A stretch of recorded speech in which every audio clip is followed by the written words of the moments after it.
Welcome to my channel. Have you ever said something and then felt regret? Like your words came out too fast and your heart came out last? Maybe you spoke with anger or fear or no clarity at all. And later you sat down and said to yourself, "Why did I say that?" If yes,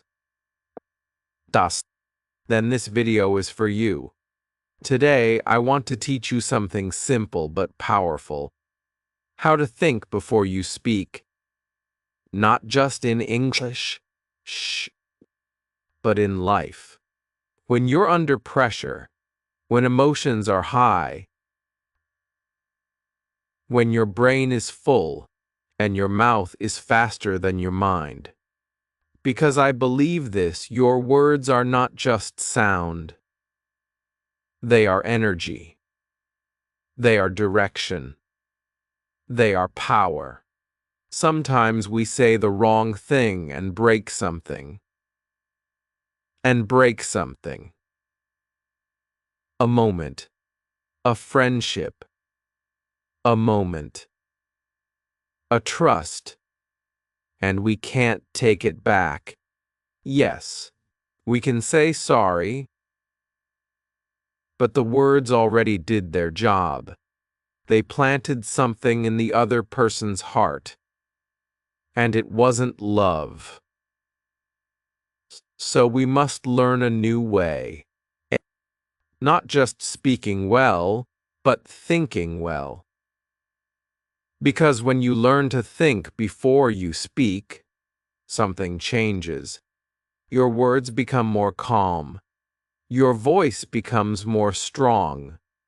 And people listen. Not because you speak loudly, but because you speak clearly. With intention. With care. With truth. So stay with me. Watch till the end. This video is not just English learning. It's life learning. It's emotional learning. And if you really listen, this might change not just how you talk, but how you live. Keshel E. Why words are like seeds. Imagine your mouth is like a small garden, and every word you speak is like a seed. When you say something kind, helpful, or gentle, it's like planting a flower. But when you say something rude, angry, or thoughtless, it's like planting a thorn. Most people never think about this. They just speak whatever comes to their mind. Fast, unfiltered, unclear, and then later, they wonder why someone got hurt, why the room became silent, why the trust disappeared. You see, words are not just sounds. They are living things. When you speak, your words go into the heart of another person. Sometimes, your words grow into confidence inside them. Sometimes, they grow into pain. Let me tell you a small story. There was a boy who got angry at his friend. The friend made a mistake, and the boy shouted at him, "You're useless. You always ruin everything." Later, the boy calmed down. He apologized. He said, "I didn't mean it." But his friend stayed quiet, because the words were already spoken. The seed was already planted. This is what many of us do. We speak first. We think later. We forget that our words don't disappear. They go inside someone else and stay there. Now think of a time in your life when someone said something beautiful to you. Maybe they said, "I believe in you," or "You're doing great." or simply, thank you. How did you? How did you feel? That small sentence, maybe only 5 words, but it planted something warm inside you. It gave you strength. It stayed with you. That is the power of careful, thoughtful, honest speech. This is why I say words are like seeds. They grow, they multiply, and they stay. So before you speak, pause and ask yourself, what am I planting right now? Because once the word leaves your mouth, you cannot take it back. It doesn't matter if you say sorry later. The listener already received the seed. The damage or the healing already began. This is true in every language. But when you are learning English, you must remember, even a small sentence can be powerful. Even a basic sentence can hurt or heal. Don't think, oh, I'm just a beginner. My words don't matter. They do. Your simple words, if spoken with kindness and care, can touch someone's heart. Let me give you a simple example. 2 learners are talking in English. One learner is struggling to say a sentence. She says slowly, I don't know the word. The other learner laughs and says, your English is funny. Now maybe he didn't mean to hurt her, but what seed did he plant? He planted shame. He planted doubt. Now the first learner might stop speaking. She might stay quiet in the next class, just because of one sentence. But imagine if the same learner said, take your time. You're doing good. Now what grows? Confidence, courage, connection. So you see, your words can break someone's voice, or they can build it. I want you to become someone who speaks with purpose, not just in big speeches, not just in presentations, but in everyday English. When your friend is sad, what do you say? When someone makes a mistake, what do you say?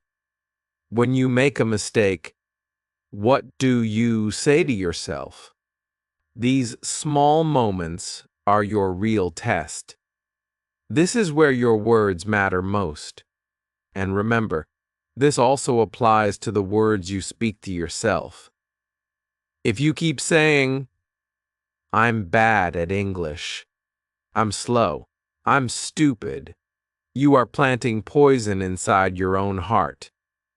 You are killing your own energy. Your mind believes the words you speak. So speak kindly. Speak with hope. Plant good seeds. You can even try this now. Pause this video and say one sentence out loud. I am learning. I am growing. I will speak better each day. See how that feels? Feels strong, right? Because you just planted something beautiful. From today, remember this simple idea. Every time you speak, you are planting. So choose your seeds carefully, because someday you or someone else will sit in the shade of that tree. And now, let's go deeper. Let's learn the pause, your most powerful tool in communication. Because if words are seeds, daft, then the pause is the moment when you choose which seed to plant. So stay with me. Chapter R. Eyes coming And it will give you something that most people forget: the power of the pause. Partially art the pause that protects you incha before you speak. Pause, just for a second, maybe two. It sounds so small, but that small pause can save you from big mistakes in English, in life, in moments of anger, in moments of pressure. Most people don't pause. They speak fast. They react. They blurt things out. And later, they feel regret, shame, confusion. They say, "I didn't mean it that way," but by then the damage is done. Now imagine this. You are in a situation where someone upsets you. Your heart is beating fast. Your face feels hot. Your brain is racing, and your mouth opens. You want to say something sharp. You want to defend yourself. You want to be right. But you stop. Just for 1 second. You take a breath. You pause. In that pause, something magical happens. Your brain gets oxygen. Your heart slows down. And your higher thinking wakes up. You are no longer reacting. You are choosing. This is why I call it the pause that protects you. It protects you from saying something hurtful. It protects your relationships. It protects your future. It even protects your peace. Let's look at English now. Many learners try to speak fast. They want to sound fluent. They are afraid of silence. So, they rush. But speed is not fluency. Speed is not strength. If you speak too fast, you forget grammar. You use the wrong word. You lose your message. You feel embarrassed. And the fear grows. But when you pause, your English becomes better. You have time to choose the right word. You have time to organize your thoughts. You become more confident, and your listener understands you more clearly. Even native speakers pause. Great speakers pause. Teachers, leaders, storytellers. They use the pause to think, to breathe, to connect. Fun. Now let me give you a simple tool. In your daily life before you speak, ask yourself 3 questions. Is this kind? Is this true? Is this helpful? You can practice these in English. It doesn't need to be perfect grammar. Just speak to yourself. Say, wait, is this kind? Is this going to help? Is this even necessary? This habit builds emotional control, and emotional control builds powerful communication. Let me give you an example. Imagine you're in a job interview. The interviewer asks you a difficult question. You feel nervous. Your hands are sweating. Your brain says, just say something, anything. But you pause. You take a slow breath. You say, let me think for a second. Now you have space. Now your brain is calm. Now you speak with control. Even in daily English conversations, use the pause. Your friend asks, what do you think about this? Pause. Even 2 seconds is okay. Say, I think. That pause shows maturity. It shows care. Now let's look at another moment, anger. Maybe someone is rude to you. Maybe they say something wrong. Your body wants to fight. Your mouth wants to defend. But what happens if you pause? Just breathe. Count 2, in your head. Say nothing. This pause is your protection. It stops you from becoming like them. It gives you power without shouting. Many people think silence is weakness, but silence can be strength. It's not about staying quiet forever. It's about choosing the right moment to speak. 4 moments. If you're an English learner, you might feel pressure to answer fast, to show you understand, to be fluent. But fluency is not speed. Fluency is comfort. It's okay to pause. It's okay to say, "Give me a second. Let me find the word. How do I say this?" These phrases give you time. They show the listener that you're thinking. They don't judge you. They listen more. I want you to remember something important. The pause is not silence. The pause is space. It's the space where your best words can grow. If Chapter E was about seeds, Chapter R is about the soil. The pause is the soil where your words can take root. So don't rush your words. Don't run ahead of your thoughts. Build the habit of pausing. In English. In conflict. In interviews. In love. In daily life, because that pause, that tiny second of silence, might be the most powerful part of your sentence. Now let's go one step deeper. In Chapter 10, I'll show you how to think in English before you speak, because the pause gives you space, but your thoughts must also be ready. So stay with me. This next chapter will show you how to think better, speak clearer, and feel stronger. Kershal Sen. Think in English, speak in English. If you want to speak English well, you have to go one step deeper. Before you speak English with your mouth, you must start speaking English in your mind. Because your brain is like a factory, and your mouth is the delivery truck. If your brain doesn't make English thoughts, your mouth can't deliver them.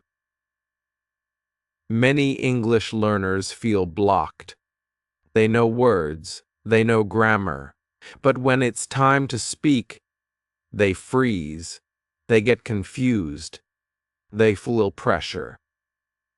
And they say, "I can't speak."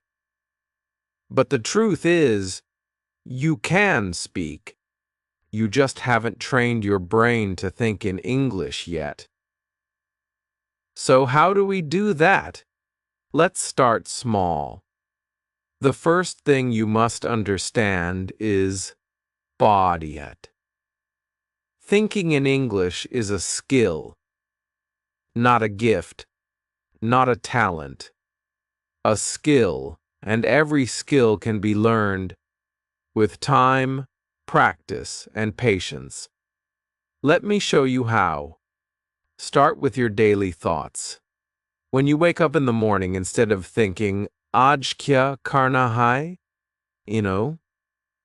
Try to think, "What do I have to do today?" When you drink water, don't just do it. Think, "I am drinking water." When you see the sun, think, "It's a sunny day." These are small sentences, but they build a big habit. You are training your brain to live in English, not just study it. Here's a simple activity. Talk to yourself, out loud or in your head. Narrate your actions. Say things like, "Birdiet." I am brushing my teeth. I'm feeling tired. I will go to the shop. These are your real English classes, not from books, from life. You can also use sentence starters. They are powerful tools because they help you begin. You don't need to know the whole sentence. Just start it. Try these, I think. I feel, I need, I want to, I'm going to. Now complete them. B. I think it will rain. I feel nervous. I need a break. I want to learn more. I'm going to study now. Repeat these every day, not just when studying, but when walking, eating, thinking. Now let's talk about fear. The reason many people don't think in English is because of fear. Fear of grammar, fear of saying the wrong word, fear of judgment. Let's break these down. Fear of grammar. You think, what if my sentence is wrong? But here's the truth. It doesn't have to be perfect. Even native speakers make mistakes. Your goal is not grammar. Your goal is clarity. Fear of saying the wrong word. You think, what if people don't understand me? But most of the time, people will understand your intention. Even if the words are not perfect, use body language, use tone, and if you make a mistake, laugh. Learn. Try again. Fear of judgment. You think, people will laugh at me. But ask yourself, who are these people? Are they better than you? Did they try to learn another language? Most of the time, the judgment is not from others. It's from yourself. And that's why thinking in English is also an emotional journey. It teaches you patience. It teaches you courage. It teaches you how to handle silence and mistakes and discomfort. Now here's the spike moment. Don't just learn English. Learn how to live with it. Make English your thinking partner. Not a subject, not a test, a tool, a friend, a way of seeing the world. Let's do a short exercise. Close your eyes. Picture yourself in a coffee shop. You are sitting with a friend. You want to say, I had a long day. Now imagine the words in your mind. Slowly, gently, I had a long day. You see it. You hear it. You feel it. This is how you build the habit of thinking in English. You can do this anywhere. In your room, on the bus, in the kitchen. Visualize situations. Imagine simple conversations. Train your mind to build English sentences before your mouth opens. Errant CAD. If you do this daily, your speaking will become calm. Your words will come with flow because your brain is ready. And a ready brain creates a confident speaker. So from today, promise yourself, I will not wait for the perfect time. I will think in English. Now, say it. I am thinking in English. Say it again. I am growing in English. You are not just learning words. You are training your mind. And a trained mind creates a powerful voice. In the next chapter, we go even deeper. Because before you speak in English, before you think in English. You must understand your feelings. Let's explore that next in Chapter 4. Emotion first, English second dang. Before we speak, we feel. Before the words come out of our mouth, something moves inside us. A feeling. A reaction. A wave of emotion. But many learners forget this. They focus only on words, grammar, vocabulary, pronunciation. They think, if I learn more words, I will speak better. But what if I told you, it's not about more words, it's about more understanding. Because the truth is this, you speak better English when you understand what you feel. This chapter is about emotional intelligence. It's about pausing, listening to your heart, and learning how to speak from that place. Let me ask you something. Have you ever said something in English and then felt it didn't match what you really felt inside? Maybe you said, I'm fine, but inside you were sad. Maybe you said, it's okay, but you were hurt. That's the gap between your emotion and your expression. We are not robots. We don't just speak because we know the words. We speak because something inside us wants to be understood. So how do we connect those two things? How do we connect our emotions with our English? Step 1. Label your feelings. Yes, name them. Because when you can name your emotion, you start to control it. You start to understand it. You stop being afraid of it.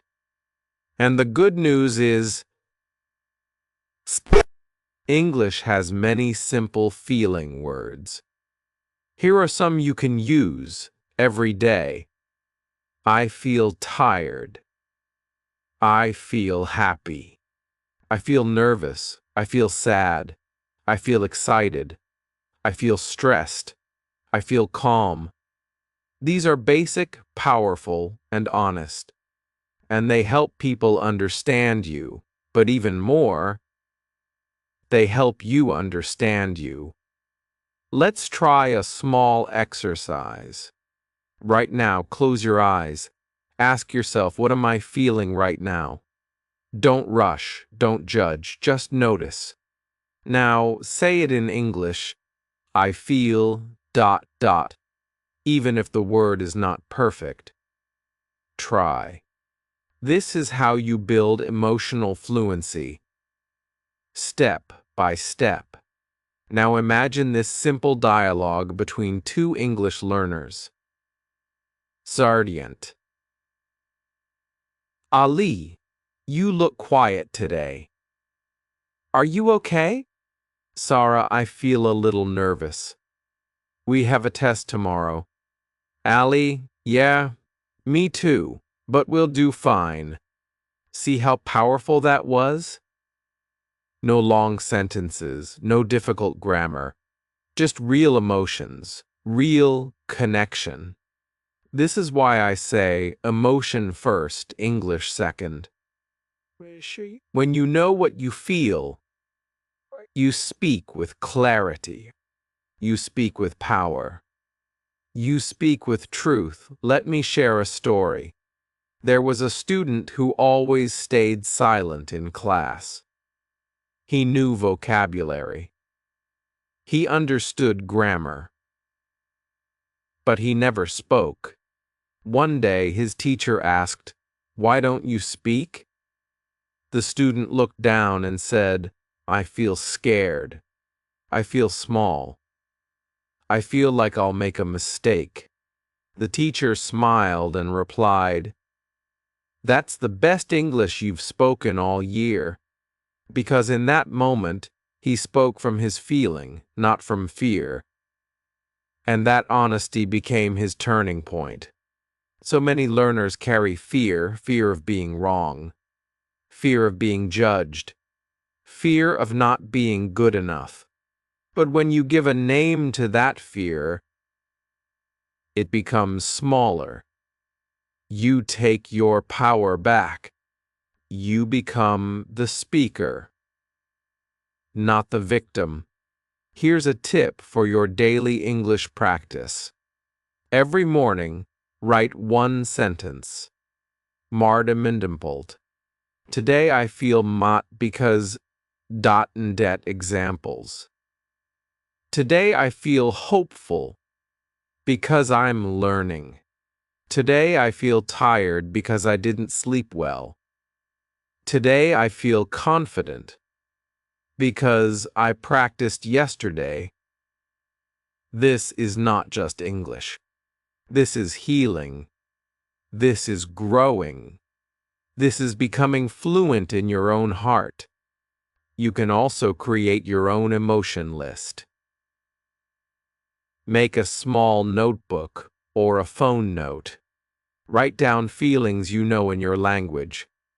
Then find their English words. Review them daily. Practice using them in short conversations. Because if you can say what you feel, you can build trust. You can make friends. You can ask for help. You can set boundaries. You can speak with peace. Many people say English is just a language, but no. It's not just language, it's emotion in motion. It's your inner world, finding a way out. So don't be afraid of your feelings. Don't hide them behind "I'm fine." Let them speak. Let them breathe. Let them guide your English. Remember, if you feel confused, say "I feel confused." If you feel unsure, say "I feel unsure." This honesty is not weakness. It is connection. It is strength. In the next chapter, we take a surprising turn. We explore something that sounds simple, but holds deep power: silence. Yes. You don't always have to speak. Sometimes your silence is louder than words. Let's go there next. Chapter Wove. Practice silence, not just speech. You're doing great. Keep going. Hajev Wove. Practice silence. Not just speech. This may surprise you, but sometimes the most powerful English skill is silence. Yes. Not speaking, not answering quickly, not trying to fill every space with words, but simply being quiet. In many cultures, we are trained to talk fast, to respond quickly, to never leave a pause, to prove we understand, to prove we are smart. But here's a truth that will change how you think, Pardaudial. Silence is also communication. In fact, silence can speak louder than words. It can show calmness. It can show strength. It can show control, respect, wisdom, and depth. But most of us are afraid of silence, because silence feels like emptiness. It feels like we are not doing anything. Especially for English learners, silence can feel like failure. You may think if I'm quiet, people will think I don't know English. Oh, but let me tell you this. Not every silence is weakness. Sometimes, Silence is your greatest tool, especially when you don't know what to say. Let's begin with this simple idea, modder. When you don't know what to say, it's okay to say nothing. You don't always have to respond immediately. You don't always have to fill the space. You can pause. You can breathe. You can listen, and when you listen deeply, something powerful happens inside you. You begin to observe. You begin to understand.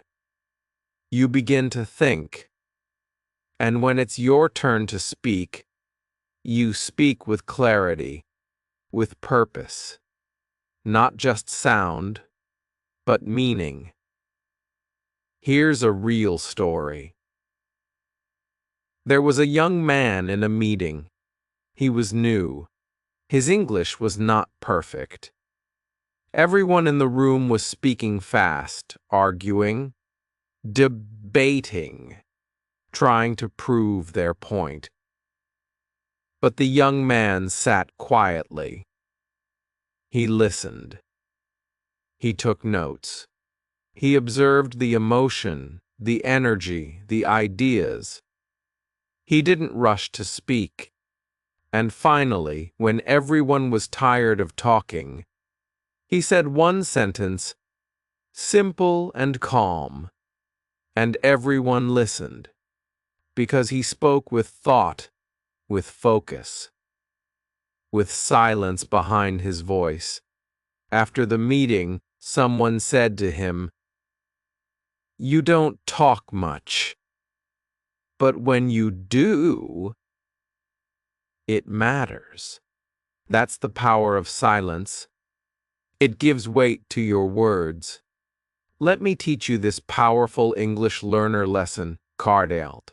The mouth is not the first step. The ears are. Before you speak, you must listen. Before you answer, you must observe. Before you give your opinion, you must understand the situation. Listening is thinking. Listening is learning. And silence is the space where your brain grows. As an English learner, you can use silence as a tool every day. When you're in a conversation and don't understand, pause. Don't panic. You can say calmly, "Can you repeat that, please? I need a moment to understand. Let me think about it." These small phrases give you time. They also show maturity. You don't need to rush. You don't need to compete. In fact, many wise people speak less. And when they do speak, people listen. Here's another story. There was a student named Rena. She was always the quiet one in class.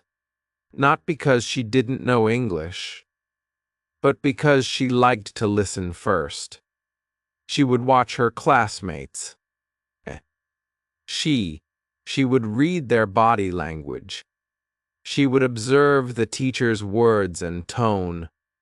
And when she finally gave her answer, it was always deep. Always strong. Her teacher once said, "Rena, you don't speak much, but your silence is full of wisdom." So here's what I want you to remember. You don't always have to prove yourself with words. Sometimes your silence can say, "I'm confident. I'm listening. I'm thinking. I'm present." English is not just about speaking. It's about communication. And silence is part of that. You can even practice silence intentionally. Try this exercise. Sit quietly for hour minutes every morning. Think in English. Ask yourself, how do I feel today? What do I want to say today? You are not speaking, but you are preparing. You are becoming more aware. You are building your inner voice.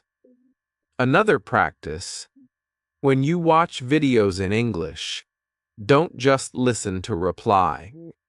Pause the video. Reflect. Think, what did I just hear?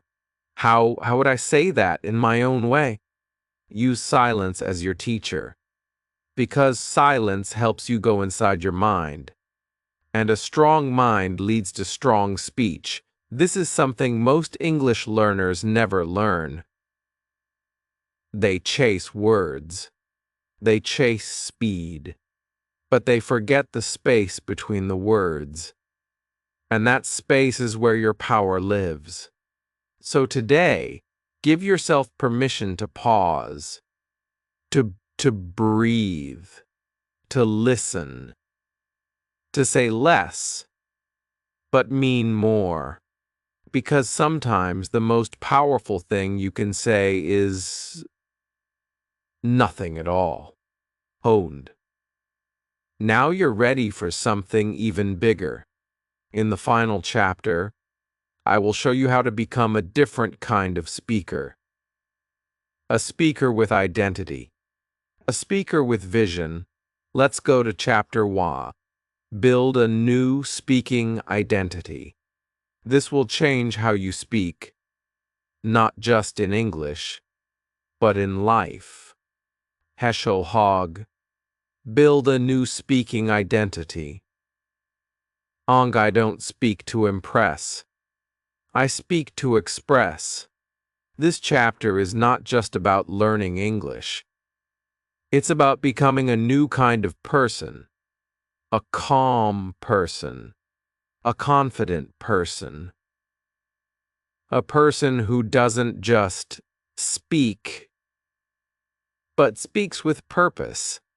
Many English learners try to speak better by memorizing more words, fixing grammar, or speaking faster.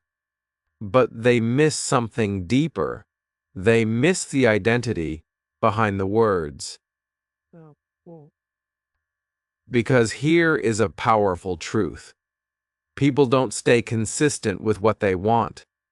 They stay consistent with who they believe they are.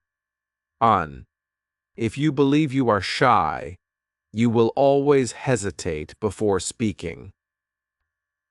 If you believe you are bad at English, your brain will stay nervous.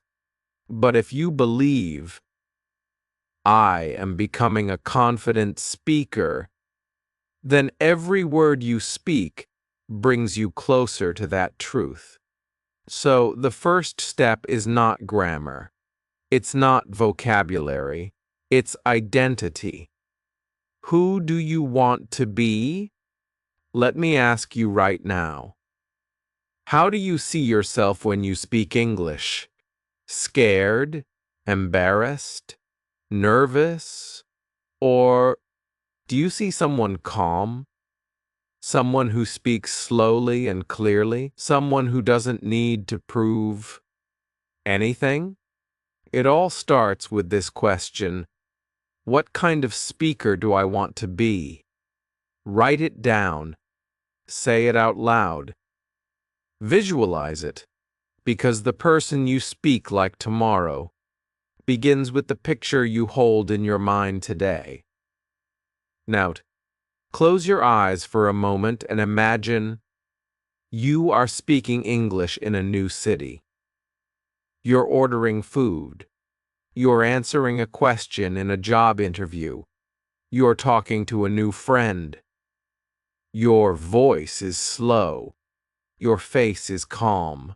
Your words are not perfect, but they are real. You don't try to impress. You speak to connect. You speak to express your heart. That's your new speaking identity. Speak with intention, not just reaction income. Most people speak by reaction.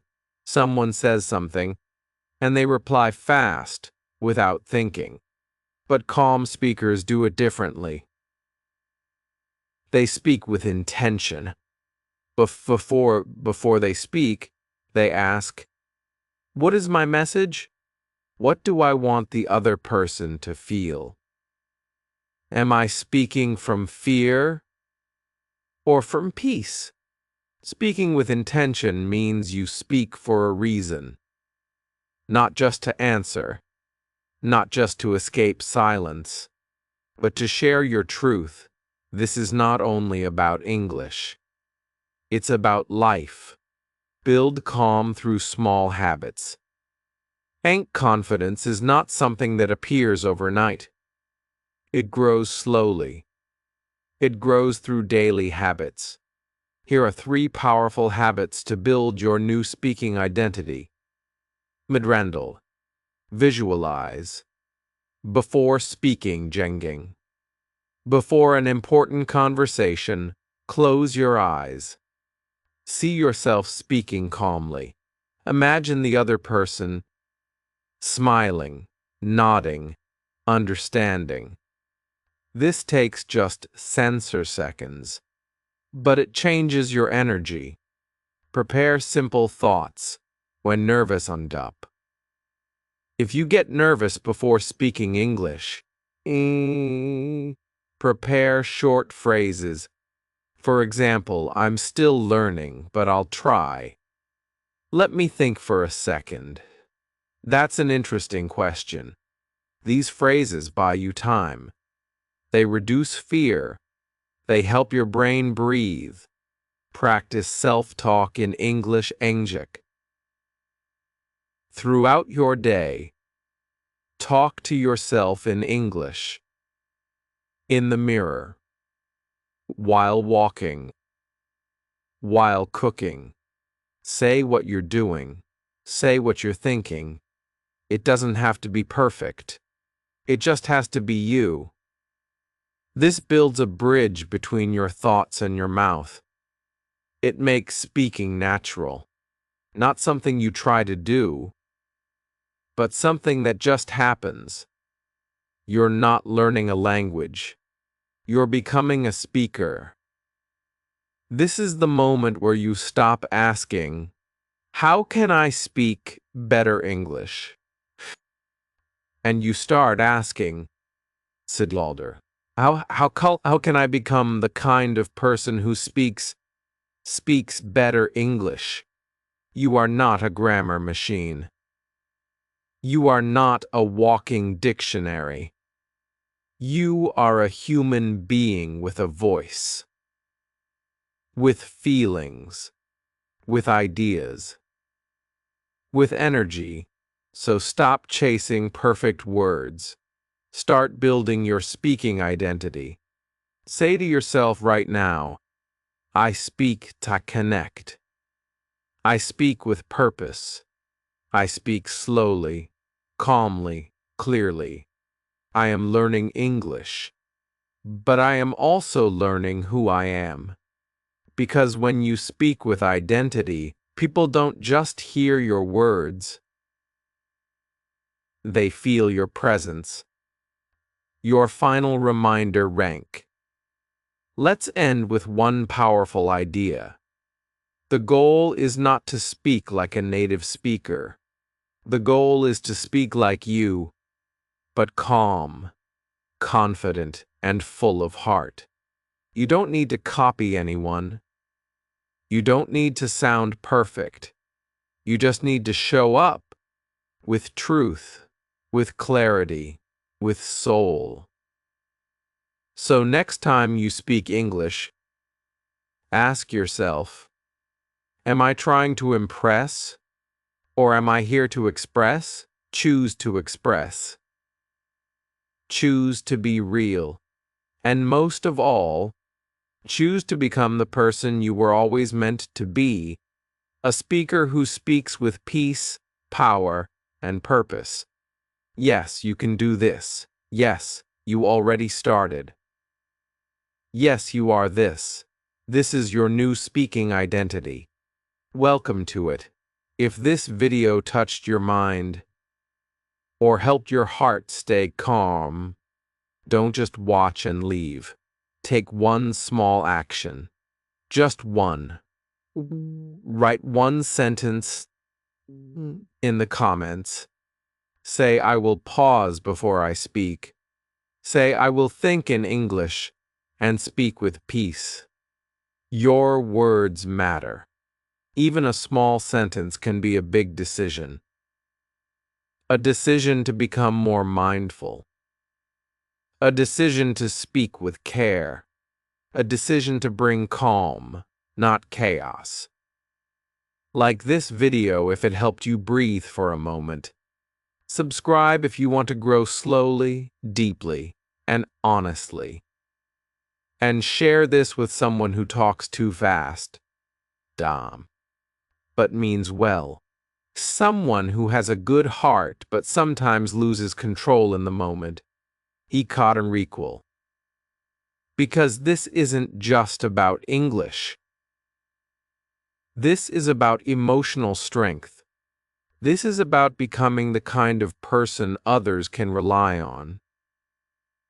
Not because you always know what to say, but because you speak with awareness, with kindness, and with truth. Thinking before you speak is not weakness, it's wisdom. And the world needs more of it.